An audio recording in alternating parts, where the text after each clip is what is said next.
Hello Aries, October 2023. Ano nga bang mensahe ang mahalagang marinig mo ngayong buwan? Kuha tayo ng ilang messages para sa inyo, okay?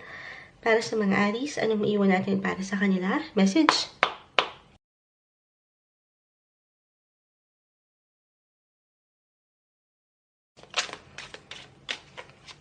Okay, so medyo mailap na ang cards. Spread muna natin to. The Two of Wands ay narito. Three of Swords is here. Okay, ito yung walang label sa deck of cards na ito. Pero para siyang pamilya, your family sector. Add up ko itong narito. The Three of Cups. Ilang umaangat pa rito. And the Knight of Cups. Reverse. Okay. So, Aries. Okay, may langgam. Okay. October 2023, maaaring merong ilang plano. Plano kung paano nyo pa, tama ba? Ayan. Pantay ba? Biglang napatingin ako sa camera. Naway pantay naman siya kahit paano. Okay. Maring merong ilang plans kung paano nyo pa higit na mapagtitibay, may improve ang inyong relasyon, regardless po sa kung ano mang relationship status nyo right now, single, in a relationship, or married. Hindi ko ito tatamisan bilang the Three of Swords ay narito. Kita mo naman, merong ilang tatlong espada na nakatusok sa puso. Pero ulitin ko, along with your other cards, sa akin namang nakikita at pakiramdam dito, merong plano pa. Okay, meron pang plano ang kapareha. Meron pang plano kayo sa sitwasyon. Kung paano nyo mas mapagbubuti, mapapahil ang inyong connection, kung paano nyo ito i-work out together. The Two of Wands kasi ay narito. Maring merong ilang decisions. Okay, decisions na gusto nyong bigyan ng pag-aksyon.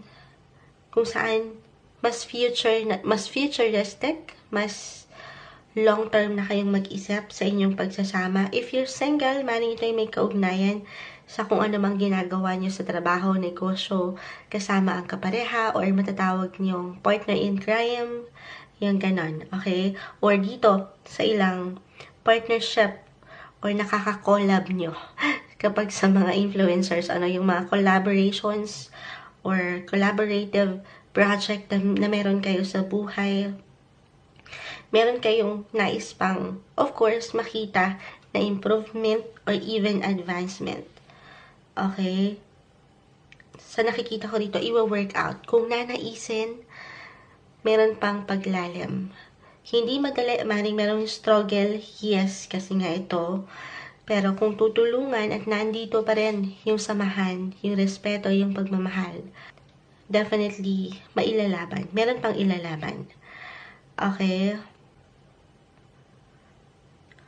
Other messages, bilang ito, narito, at the center of your card, sabi ko nga, parang meron ditong ilang bata, or ilang, your siblings, pwede rin, your guardians, or parents, maring meron ditong ganap kung saan, ay higit mo silang bibigyan ng prioridad, or focus and attention ngayong buwan.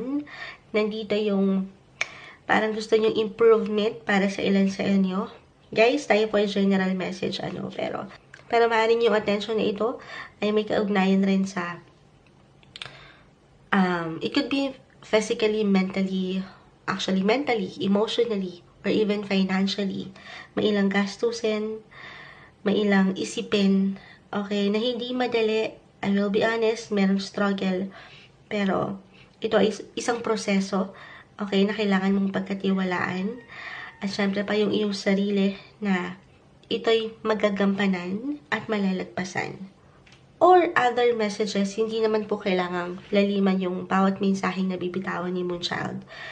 Yung prioridad, maring this time of the month, or at one point ngayong buwan, meron na kayong ilang plano kasama ang pamilya, okay, mahal sa buhay, meron kayong aayusin na may kaugnayan sa inyong tahanan, or pamilya, or anything na nagmamatter, or family matters ito about sa inyong, sabi ko nga yung pera, may kaugnayan sa pera, meron kayong gustong bigyan ng proteksyon. Halimbawa, bibigyan nyo sila ng insurance, ganyan, or ayusin nyo yung inyong tahanan, your physical home, kahit sa simpleng pag-aayos lamang ito, or pagbili ng bagong kasangkapan. Andito yung focus, guys. Merong celebration pa nga. Okay, na nais kayong makita, or ngayon pa lang pinaghahandaan nyo na ang holiday, meron na kayong pag-shopping na nagaganap. Okay, dito nyo ilalaan yung future na alam nyong kasama sila. Alam niyo yun, itong mga taong malapit sa iyong puso.